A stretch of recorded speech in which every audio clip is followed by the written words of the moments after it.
Shëndetësia ka një fokus të qeverisë në projekt buxhetin e vitit 2026, ku një fond për 1 miliard eurosh do të jetë në dispozicion të shëndetësisë. Lajmin e dha kryeministri Edi Rama, ku njëherësh deklaroi se do të ketë edhe financim shtesë për pacientët e onkologjikut. Projekt buxhetin 2026 me mbi 1 miliard eurot e tij për shëndetësinë dhe mirëqenien sociale, afro 4% e prodhimit përgjithshëm kombëtar. Për herë të parë, hapim një linjë financimi nga buxheti i shtetit, duke futur 15 milion euro ekstra në shërbim të pacientëve të onkologjik. Për herë të parë, shërbimi i rikonstruksionit të gjirit për gratë dhe vajzat që kalojnë kancerin do të jepet i plot për të gjitha dhe falas.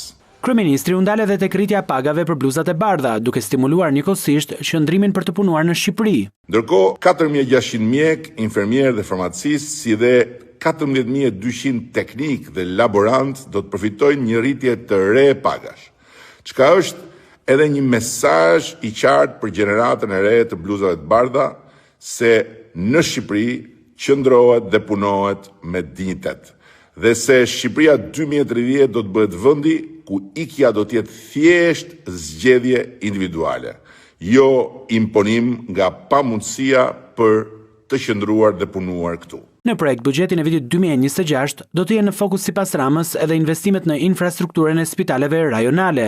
Me spitalin e ri të Korçës, urgjencën e Durrësit, spitalet bashkiake të Matit e Tropojës dhe të tjera me radhë akoma, do të vazhdojnë intensivisht edhe investimet në modernizimin e infrastrukturës spitalore. Me objektivin e qartë dhe të shpallur që në Shqipëri në 2030 asnjë strukturë e shërbimit shëndetësor të mos jetë jashtë standardeve të Bashkimit Evropian.